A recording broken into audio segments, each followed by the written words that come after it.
আমি 25 তাৰিখৰ দিনটো ধাৰ্য কৰিছিলোঁ কিন্তু অসমত চলি থকা ঘটনা প্ৰবাহৰ বাবে এই আঁচনিখনো আমি নিৰ্দিষ্ট দিনত দিব নোৱাৰিলোঁ অহা 7 অক্টোবৰ তাৰিখে আমি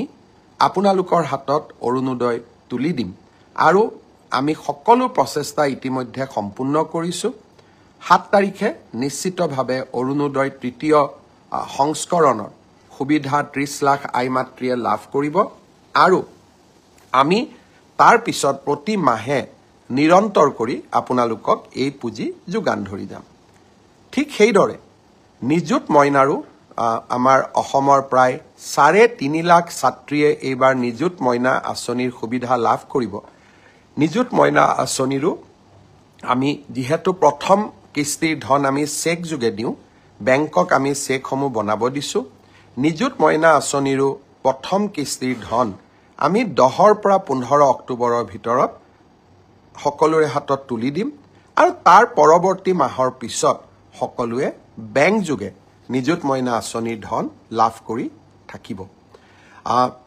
এডিআৰিৰ ওপৰত আপোনালোকৰ প্ৰশ্ন আছিলে অৰুণোদয়ৰ ওপৰত আপোনালোকৰ প্ৰশ্ন আছিলে নিযুত মইনাৰ ওপৰত আপোনালোকৰ প্ৰশ্ন আছিলে মই চেষ্টা কৰিছিলোঁ যাতে আজি ফেচবুক লাইভৰ জৰিয়তে গোটেইখিনি উত্তৰ দিব পাৰোঁ শ্ৰদ্ধা ৰাইজ যোৱাকালি বিটিচিৰ নিৰ্বাচন সম্পূৰ্ণ হ'ল এয়া প্ৰথমবাৰৰ বাবে বড়োভূমিত নিৰ্বাচন অনুষ্ঠিত হ'ল যি নিৰ্বাচনৰ পূৰ্বেও হিংসাত্মক ঘটনা সংঘটিত হোৱা নাছিলে নিৰ্বাচনৰ সময়তো হিংসাত্মক ঘটনা সংঘটিত নাই হোৱা আৰু নিৰ্বাচনৰ ফলাফল দিয়াৰ পিছতো সকলো পক্ষই কিৰা সুলভ মনোভাৱেৰে পৰীক্ষাৰ ফলাফল যেনেকৈ আমি গ্ৰহণ কৰোঁ নিৰ্বাচনৰ ফলাফলো তেনেকৈ আমি গ্ৰহণ কৰিছোঁ মই বড়োভূমিৰ ৰাইজলৈ পুনৰ এবাৰ অভিনন্দন জনাইছোঁ আৰু বিপিএফ দলৰ মুৰব্বী হাগ্ৰামা মহিলাৰীক তেখেতৰ বিজয়ৰ বাবে অভিনন্দন জ্ঞাপন কৰিছোঁ ভাৰতীয় জনতা পাৰ্টিয়ে আকাংক্ষিত ফল লাভ কৰিব নোৱাৰিলে আমি 5খন আসনত জয়লাভ কৰিলোঁ আৰু 5খন আসনত আমি 150ৰ পৰা 600 ভোটৰ ব্যৱধানত হাৰিবলগীয়া হ'ল মূল কাৰণ এইটোৱে যে যিদিনাখনে আমি জুবিন গাৰ্গৰ মৃত্যুৰ বাতৰি পালোঁ আমি গোটেইবিলাকে নিৰ্বাচনৰ ৰণক্ষেত্ৰৰ পৰা আঁতৰি আহিলোঁ আৰু জুবিনৰ শৱদেহ পাৰ্থিৱ শৰীৰ গুৱাহাটীলৈ উভতাই অনা পোষ্টমৰ্টেম শ্ৰদ্ধাঞ্জলি আৰু শেষকৃত্য সম্পন্ন কৰ্তব্যৰ তাগিদাত আমি নিৰ্বাচনৰ ৰণভূমি তাতেই এৰি থৈ উভতি আহিলোঁ আকাংক্ষিত ফল লাভ কৰিব নোৱাৰিলোঁ কিন্তু আমি সকলোৱে জানো যে কৰ্তব্যৰ আহ্বানতকৈ জীৱনত আন একোৱেই ডাঙৰ হ'ব নোৱাৰে যদিও আমি কৰ্তব্যৰ আহ্বানৰ বাবে কেইটামান চিট হেৰুৱাবলগীয়া হ'ল আমাৰ এই সামান্য ত্যাগে জুবিনৰ শেষ যাত্ৰাক অধিক মহিমাময় কৰি তুলিছিলে ৰাইজক আমি বিভিন্ন প্ৰকাৰে সেই সময়ছোৱাত ৰাইজৰ লগত থিয় হৈ থাকিব পাৰিছিলোঁ সেয়ে 4-5টা চিটত আমি অত্যন্ত কম ভোটত হাৰিলেও আমি তাক পৰাজয় বুলি ভবা নাই বড়োভূমিৰ ৰাইজলৈ আৰু ভাৰতীয় জনতা পাৰ্টিক ভোট দিয়া প্ৰতিগৰাকী ৰাইজলৈ মই মোৰ অজস্ৰ কৃতজ্ঞতা জ্ঞাপন কৰিছোঁ আপোনালোকক মই প্ৰতিশ্ৰুতি দিছিলোঁ যে আমি আপোনালোকক অৰুণোদয় আঁচনিৰ হিতাধিকাৰী তালিকা চূড়ান্ত কৰিম মহিলা উদ্যমিতা আমি আপোনালোকক প্ৰদান কৰিম কেইবাখনো নদীৰ ওপৰত দলং বনোৱাৰ প্ৰস্তাৱ এই গোটেইবোৰ কথা নিৰ্বাচনত পৰাজিত হ'লেও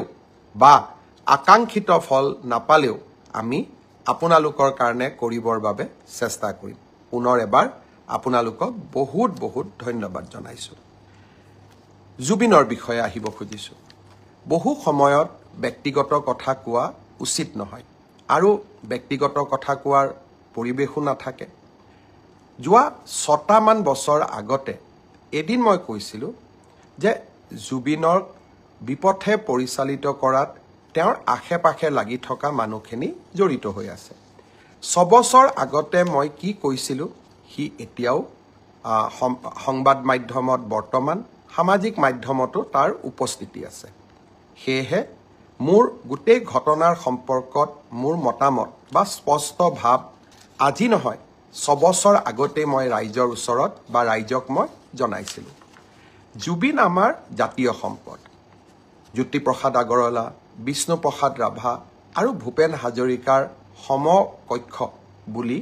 জুবিন গাৰ্গক অভিহিত কৰি মই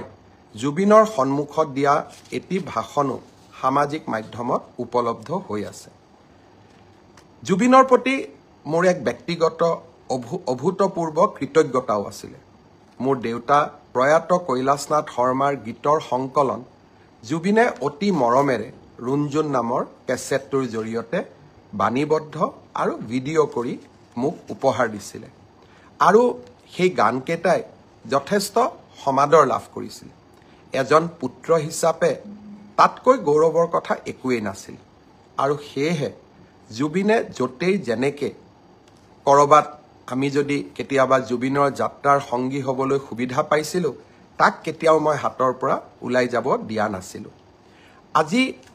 কোভিডৰ সময়ত মুম্বাইৰ পৰা জুবিনক উভতাই অনা, ডিব্ৰুগড়ৰ পৰা বিশেষ বিমানেৰে নতুন দিল্লীত গ্ৰীণ কৰিডৰ বনাই জুবিনৰ চিকিৎসাৰ ব্যৱস্থা কৰা,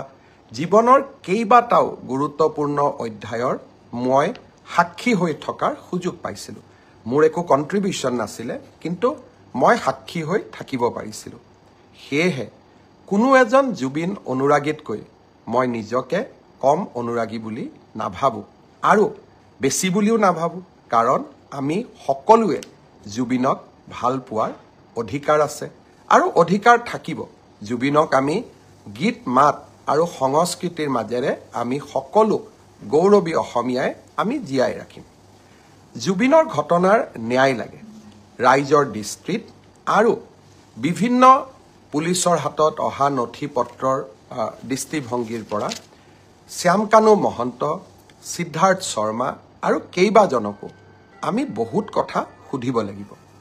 আইনে আইনৰ ৰাস্তা ল'ব। মই আজিৰ এই ফেচবুক লাইভৰ জৰিয়তে শ্যামকানু মহন্ত আৰু সিদ্ধাৰ্থ শৰ্মাক ক'ব বিচাৰোঁ যে আপোনালোকে জনতাৰ ধৈৰ্যৰ সৈতে খেলিবৰ বাবে চেষ্টা নকৰিব। 6 অক্টোবৰ তাৰিখে আমি আপোনালোকক অসমত বিচাৰিছোঁ। পূজাৰ কেইটামান দিনৰ বাবে আমি আপোনালোকক বিচৰা নাই যে দশমীলৈকে আপোনালোক আহক। দশমীৰ পিছতে 6 অক্টোবৰত আমি আপোনালোকক CIDৰ কাৰ্যালয়ত বিচাৰিছোঁ আৰু আপোনালোকে ফেচবুক লাইভ কৰি বা একোখন পত্ৰ লিখি জনতা আৰু আইনৰ পৰা হাৰিব আপোনালোকে নোৱাৰিব। আপোনালোকে যদি সঁচাকৈ আপোনালোক নিৰ্দোষী, সাহসেৰে আহক, CIDৰ কাৰ্যালয়লৈ আহক, আপোনালোকে নিজৰ কথা কওক আৰু যদি আপোনালোকে কথা ক'ব CIDক নোখোজে, আদালতৰ ওচৰত গৈ কওক। কিন্তু ৰাইজৰ ক্ষোভৰ সৈতে, যি ক্ষোভ এতিয়া অগণিত পৰিণত হৈছে, ক্ষোভৰ সৈতে আপোনালোকে খেলা নকৰিব। মই অসমৰ মুখ্যমন্ত্ৰী হিচাপে আপোনালোকক স্পষ্ট সকিয়নি দিব খুজিছোঁ যে অহা 6 অক্টোবৰৰ তাৰিখৰ দিনা আপোনালোকে নিশ্চিতভাৱে গুৱাহাটীলৈ আহি আপোনালোকে আপোনালোকৰ মন্তব্য, আপোনালোকৰ বক্তব্য আগবঢ়াওক। আইনে আইনৰ মাজেৰে গতি কৰিব। আৰু এটা কথা মই সকলোকে স্পষ্ট কৰি দিব খুজিছোঁ, কোভিডৰ সময়তো মই অসমবাসী জনসাধাৰণক এৰা নাছিলোঁ, বানপানীৰ সময়তো মই অসমবাসী জনগণক এৰা নাছিলোঁ আৰু জীৱনত এটা দিন আহিছিল যে PPE কিট পিন্ধিও কোভিডৰ ICUৰ ভিতৰত গৈ জনতাক সেৱা কৰাৰ চেষ্টা কৰিছিলোঁ। আৰু আজি যেতিয়া অসমৰ জনতাই জুবিনক ন্যায় দিয়াৰ বাবে আন্দোলন কৰিছে, তাৰ পৰা মই পৃথক নহয় আৰু সেই কাম মই কৰিবই লাগিব। আৰু সেইকাৰণে মই আজি পুনৰ এবাৰ প্ৰতিশ্ৰুতি দিছোঁ যে জুবিনৰ ঘটনাৰ সৈতে জড়িত সকলো কেইগৰাকী ব্যক্তিক আইনৰ সন্মুখলৈ অনাৰ দায়িত্ব অসমৰ মুখ্যমন্ত্ৰী হিচাপে মোৰ আৰু সেই দায়িত্ব মই কৰ্তব্য নিষ্ঠাৰে সৈতে পালন কৰিম, দায়বদ্ধতাৰে সৈতে মই পালন কৰিম। আগতেও বহু এনেকুৱা ঘটনা হৈছে, আসামী কেতিয়াবা 2টা দিন পলাই থাকে, কিন্তু আইনৰ হাত বহু দীঘল, আইনৰ ধৈৰ্য আছে আৰু আইনে কেনেকৈ আগবাঢ়িব লাগে তাৰ বিষয়ে আইনে জানে আৰু আইনে কাকো ৰেহাই নিদিয়ে। অসম পুলিচে বিভিন্ন সময়ত প্ৰমাণ কৰিছে, শিশুৰ